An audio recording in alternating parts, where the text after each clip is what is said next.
Yo les voy a mostrar algo que tiene que ver con estudios epidemiológicos del Hospital Italiano. Esto no es COVID. A lo último les vamos a mostrar algunos estudios que hemos hecho ya en pacientes COVID. Pero si uno dice, bueno, ¿cuáles son los pacientes que están vinculados a nuestro plan de salud, que no es el total de la internación? O sea, solamente el 30 a 35% de nuestros pacientes provienen de nuestro propio sistema de salud. El resto son obras sociales o seguros privados de distintos lugares. Bueno, miren ustedes la población que tenemos, una población realmente envejecida. Esto es un trabajo de sepsis hecho hace varios años, con una edad mediana de 78,8 años, donde la comorbilidad más importante fue la hipertensión arterial y la insuficiencia cardíaca y también la enfermedad oncológica. Bueno, por eso los que se mueren de COVID son ancianos, hipertensos, pero forma parte de su situación previa comórbida, con daño cardíaco, con insuficiencia cardíaca, y muchos de esos en tratamiento oncológico. Una cosa importante en COVID es que las moléculas nos ayudan a nosotros a poder discriminar de alguna forma a aquellos pacientes que tienen mayor o menor impacto cardíaco. ¿Y por qué son importantes las moléculas? Bueno, porque hay todo un tema vinculado a los elementos de protección personal que a veces son escasos, y entonces el examen clínico no es muy fácil, y por ahí un análisis de sangre, como puede ser un NT-proBNP, que es esta sustancia que aumenta cuando hay dilatación de la aurícula por insuficiencia cardíaca, y las troponinas, que aumentan cuando hay lesión directamente del miocito, pueden advertirnos de un paciente con COVID que puede entrar en fallo de bomba a quien no lo pudimos distinguir, entre otras cosas, por un examen físico deficiente.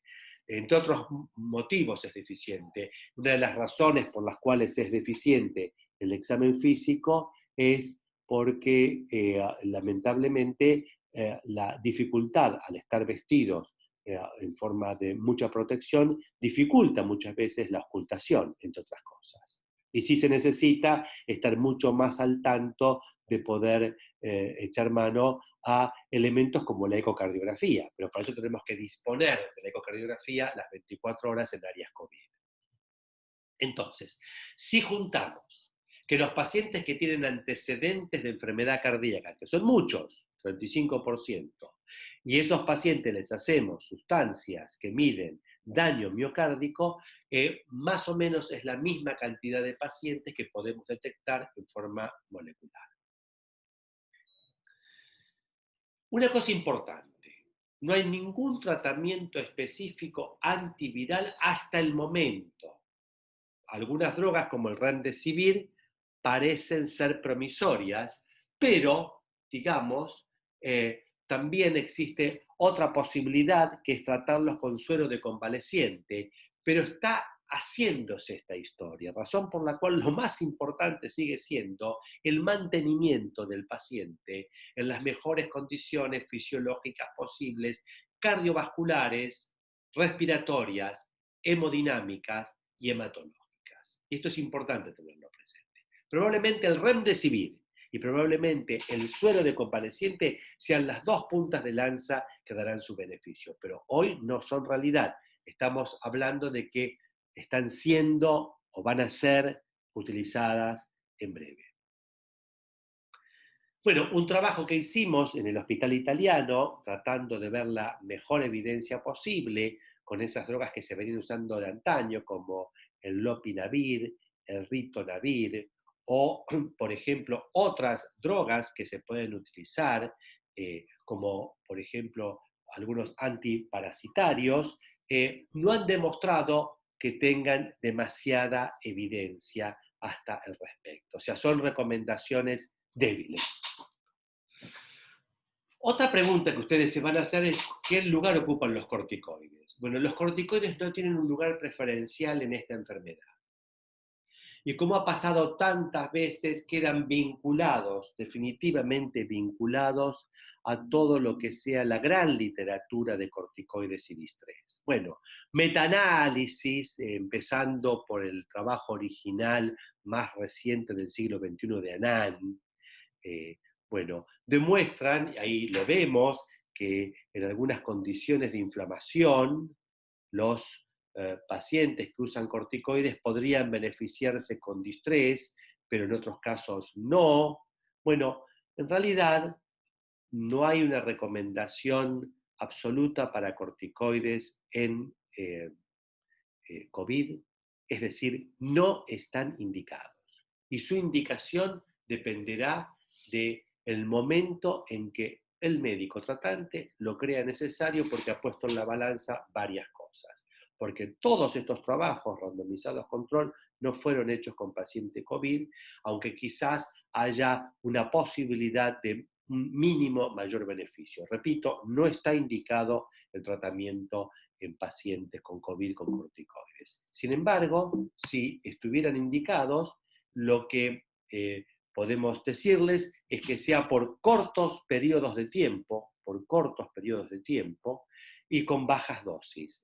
O sea, aquí estamos usando la metilprednisolona en esta recomendación y el desescalamiento de la metilprednisolona en el tiempo, bolo de 1 miligramo kilo, pero rápidamente al día 15, 0,5 miligramos kilo, al día 22, 0,25, o si usamos dexametasona también en dosis más bien bajas. Repito, no está de ninguna manera autorizado el uso rutinario de corticoides en estos pacientes. Una cosa importante que les comentaba siempre es que cuando nos aproximemos nosotros a pacientes con COVID, tenemos que tener todos los elementos de protección personal y de nivel 3, porque esta enfermedad es altamente contagiosa y eso, digamos, genera una dificultad permanente en la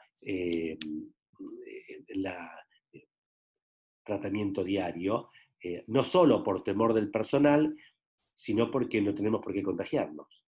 Entonces, como es altamente contagioso, el nivel 3 de protección, que como ven ahí incluye desde máscara, gafas, el N95, el hidrorrepelente como atuendo, los guantes, etcétera, tienen que ver con la aproximación a aquellos pacientes que son capaces de aerosolizar. Y una cosa importante a tener en cuenta, y lo hemos charlado ya desde el principio, que COVID es una enfermedad que en realidad no hay por qué sacarla de la órbita del tratamiento convencional del edema de pulmón, es que quien llega tarde a la intubación le va a ir peor, y esto es una cosa que se llama SILI, es decir, Patient Self-Inflicted Lung Injury, es decir, todo lo que significa el enorme esfuerzo ventilatorio asociado a un paciente que no recibe soporte ventilatorio y ese enorme esfuerzo respiratorio genera estrés capilar, estrés en el pulmón y eso aumenta la lesión y el daño. Es decir, hay dos cosas que aumentan el daño. O ventilar inadecuadamente con flujos y volúmenes porque rompe el pulmón, como quien rompe un globo, y llegar tarde a la ventilación mecánica, intubar un paciente cuando está mucho tiempo con esfuerzo respiratorio, esas dos situaciones no deben ser o deben ser abolidas en estos pacientes. Hasta ahora no hemos hablado de otra cosa que del distrés que venimos charlando en los últimos 40 años en terapia intensiva. Entonces, hay algunas cosas que tenemos que tener en cuenta, que son algunas de las consideraciones de intubación. El deterioro de la oxigenación persistente, el aumento del trabajo respiratorio, el aumento de la frecuencia respiratoria, la acidosis, el deterioro neurológico y la PAFI menor de 200, dice, ya, vamos a intubarlo ya a este paciente. Ya que algunas de estas circunstancias pueden ser consideradas en breve como que se pasó el momento, se pasó el tiempo. Una de las cosas que se han visto en los pacientes con COVID es que el SOFA, que es el Sequential Organ Failure Score, o score de falla multiorgánica, es sumamente útil para la valoración de estos pacientes. Ustedes saben, aquí lo tienen, después pueden paralizar charla y quedarse detenidos mirando el sofá, que va de 0 puntos a 4 puntos en los siguientes ítems: respiratorio por PAFI, renal por creatinina y diuresis, hepático en relación a la bilirrubina, cardiovascular en relación a la presión arterial y la necesidad de fármacos, hematológico en relación a las plaquetas y neurológico en relación al Glasgow. Entonces, cuanto más deterioro tiene un individuo, va sumando puntos en distintos aspectos que hacen que pueda tener, digamos, un sofá crítico, y ahí estamos en problemas. Quiere decir que la evolución no es la adecuada, o buscar complicaciones. El SOFA entonces sirve porque no deja de ser una sepsis COVID, sepsis viral, al igual que lo veníamos usando previamente. Y hay algo que se llama el Q-SOFA, que tampoco ha sido diseñado para COVID de ninguna manera, pero que es un SOFA abreviado, que es si la escala de Glasgow es menor de 15, si la frecuencia respiratoria es mayor de 22, y si el individuo tiene hipotensión, entonces alteración de la conciencia, insuficiencia ventilatoria y shock o hipotensión, evidentemente en esa circunstancia ese individuo no solo que esté evolucionando inadecuadamente, sino que si no está en un área crítica debe ir corriendo una área crítica. La campaña de sobrevivir a la sepsis ha sacado algunas recomendaciones, pero como vemos aquí, las recomendaciones son débiles. 35 recomendaciones débiles, perdón, en una situación de no mucho más de 40 o 50 recomendaciones y con muy pocas evidencias. Entonces eso demuestra, digamos, cómo estamos trabajando en este momento en COVID, ¿cierto? Estamos trabajando con las herramientas previas y la personalización del paciente. Para personalizar al paciente, lo más importante es detectarlo a tiempo para que reciba en terapia intensiva el mejor manejo de fluidos, el mejor manejo ventilatorio, el mejor manejo hematológico, el mejor manejo frente a la falla multiorgánica.